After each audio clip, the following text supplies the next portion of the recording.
като че ли хората имат нужда. Поне такова е нашето усещане. И то интересите на всеки един отделен човек. Много искаме в тази кампания да покажем, че нашите аргументи няма са аргументи финансови или силови, а са аргументи на разум и на компетентност. Отново повтарям, хората в листата, като бръкнете в сайта, който вече е оповестен, сигурно имате тук долу в листчето, което е раздадено, там са всичките лица. Тези хора наистина са компетентни. Внимателно сме се подбирали един друг. Наистина всеки един от тях се пише или си е написал автобиографията. Никой не се е купил дипломата, макар че дипломата не е основното за визията на един човек. И ние това и искаме, да посочим компетентност в бъдещето управление на община Несебър. Също така, сега предстоят една поредица от срещи с хората в общината. Ние ще се опитаме да направим нестандартна кампания. Тоест, стандартно-нестандартна кампания.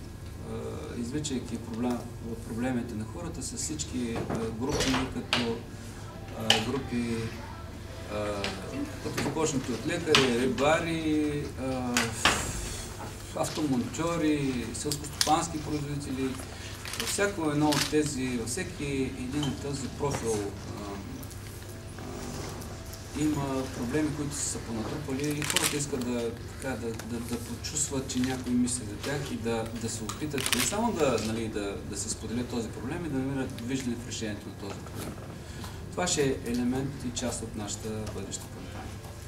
Естествено, ние разчитаме и на вас, медиите, които разбираме вашата не по-сложна ситуация, в която се намирате, но разчитаме на една откритост, която може би ще постигнем чрез вас, една публичност, която не е афиширана публичност. И нашата кампания ще бъде сравнително скромна, без много билбордове, усмивки, пак казах, банкети, ще бъде една нормална, коректна кампания, която се надявам, че ще бъде не само такава, но ще бъде резултат.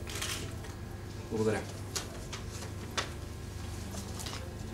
Да направим представяне, подсказа Галя. Аз искам да кажа по две думи за хората от листата, тъй като ние така сме познати лица, макар и без мустаци, както се казва, но искам от ляво надясно да ви представя хората, които, отново казвам, ще видите по-различен профил.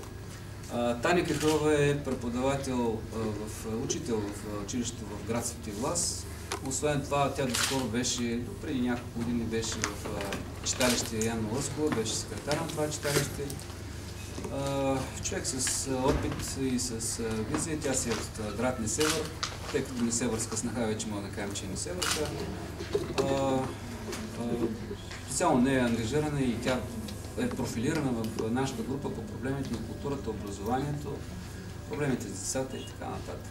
Господин Георги Цурев е също познато до някъде лице. Ако беше за Таня правилото, че Несебърска снаха, той е пък кошаренски зет, така че при него не се знае кое е по-близкото. Той е хотелиер, член на управителния съвет на Съюза на собствениците. В неговия профил са или в неговите компетентни са въпросите свързани с туризма и всички въпроси свързани с туризма. Това, което става и това, което предстои да става. От тук до мен е Ангелина Костадинова, един млад човек, който е само на 26 години, човек, който е завършил финансов мениджмънт и Националната спортна академия. Занимава се с такива практики и курсове, които са много интересни. Човек, който между другото, като бръкнете в страницата, ще видите, че има по-старички, по-младички и много младички хора. Тя е от най-младичките хора.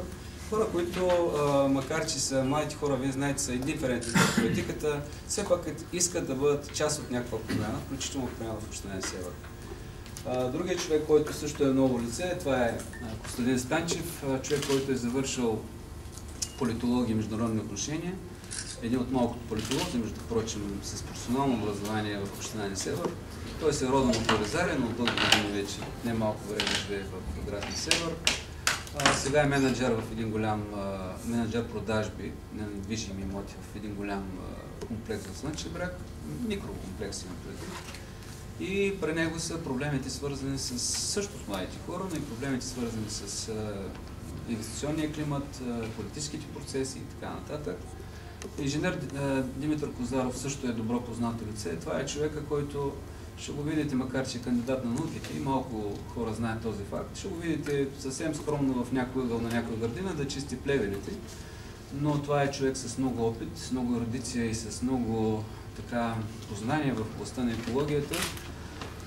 Човека, с който създадахме близо 120-130 декара паркови градини, мисля, че беше не лошо нещо. И отделно в неговия профил са проблемите по екологията, по озеленяването на общината, проблеми, които са изключително важни, особено след като успяхме добре да бетонираме брега, сега трябва добре да го озеленим. Извинявам се, пропуснах господин Георги Георгиев. Това е човек също от бившия екип, който отговаряше по проблемите на строителството и сега се отговаря по проблемите на цялостното обезпечаване дейността на нашата коалиция. Надявам се, че е успешно. Това са част от хората. Има още тук сме колко? 3, 4, 6, 7. Има още толкова 7, но сами разбирате, че всеки си има някакви ангажименти и 7 мисля, че са ми достатъчно. Колега, имате думата.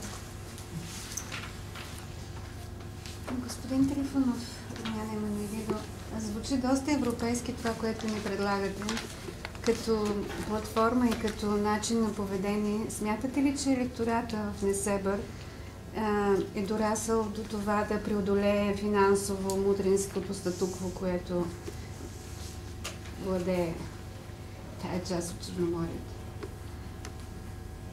За Созопол имаше онзи ден един филм. Да чакаме за Несебър. Ще ви отговоря на въпроса. Вижте, аз си мисля, че в живота и политиката трябва да има някакви жалони, някакви опити. Доколко това ще са успешни или не, аз не мога да гадая сега, но дълбоката ми вяра, тръгвайки към тези избори, тъй като това беше една вътрешна колизия и борба, трябва да бъда честен пред вас, е, че там ще има успеха. Мисля, че се преодолее, тъй като ние се насочваме в ония сегмент от несебърското мини общество, който беше се отказал да гласува. Значи, вие знаете, че има вече тези твърди електорати отпаднаха в политически план, но пак си ги има. Те са вече не политически, а по-скоро може да се каже финансови. Но една голяма част от хората нямаше да гласуват в община Несебър. Ние се насочваме към точно тези хора. С това, което вие казахте. С друга визия, без много приказки, без оплюване, с желание да се види, че все пак, макар и хората в България всички сме позагубили вяра за някои неща или сме се освободили от илюзиите и представите, но вътре всеки човек има надежда. Ние точно към това се целим. Тоест, мисля, че ще го постигнем. Пак и времето на мутрите отминава. Макар и прибойде се ние с друга визия. Какво ще приемете като успех и какво като неуспех в предстоящите избори? Тоест програма минимум, програма максимум. Успех е още нашето тръгване. Според нас успех, защото там трябваше да се преборим със себе си, всеки един от нас. Успех не смятаме, че се получи. Не сме си поставили някакви максимални цели, поставили сме си цели реални и достижими. Ако не успеем да убедим една голяма част от избирателите, независимо, че тръгнахме на 1 септември, значи не сме си свършили добре работата. Това ще е, може би, не неуспех, а не добре свършена работа. Всичко останало ще е успех и добре свършена работа. Споменахте, че ще работите за увеличаване на заедостта на хората. Това означава ли, че имате идеи, които не са свързани само с туризъм, за да се обогатите заедост? Да, значи може да маркирате някакво. В програмата, в която вие ще прочетете след 26.9 елементи от това, за което говорим, тъй като вие знаете, че обикновено има елементи на манипулация всяка една изборна кампания и всеки един кандидат обещава цветя, рози и много хубави неща. Това, което ще го лансираме след 26 на тази страница, тази програма, ще има отговор на този въпрос. И то е свързано даже в град Несебър. Не само в тилните селища, в град Несебър. Има конкретна идея, обсъдена е, надявам се, че е интересно. За целогодишна заедост. Да, за това говоря, за заедост. Защото 3 месеца сме ги оплатили.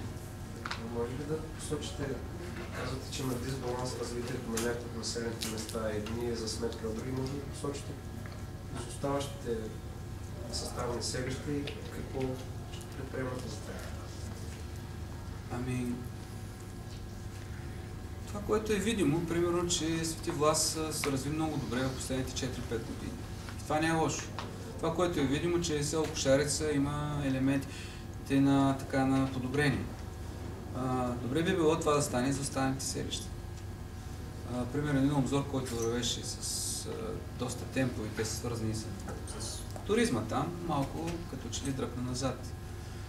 Тези тилни селища, Гильовци, Оризари, Тънково, още по наше време има унаследени проблеми, които се тъпчат на едно место. Те са продължаващи такива. Освен там проблема с безработица, тези висящи проблеми, прослутата канализация, прослутата инфраструктура, улиците и се стоят така. Има и някакво друго ново тротуарче и уличка, нали, естествено, че е направено, но това не е достатъчно. Според мен или според нас, тъй като намалява наистина ресурса на общината, поне сега видимо и ясно, от 60 милиона някъде, може би ще дойде бюджета около 30 на 30-40 милиона, това е спад с 30-40%, един сериозен. Даже един някакъв икономист може да го сметне. Целият проблем, макар че изтичат вече сроковете по първите предприсъединителни програми, вие знаете, втората започва от 2014, има още малко шансове да се вкарат свежи пари. И точно оттам този относителен дисбаланс трябва да бъде променен. Не говоря с тези отца горе с затихващи функции, защото там имат малки проблеми, но те пък са важни. Примерно, още един воден в Раковско е важен за хората, защото там става виладжийско селище и примерно лято, като няма вода. Идват баби, идват внуци, внучки, дъщери, синове и така. Условно го казвам. Не се върна доста кандидати за кметове тази година. Има ли някой, който смятате за основна конкуренция? Аз не знам колко са доста, значи аз тъй като съм участник в 4 избора за кмет, били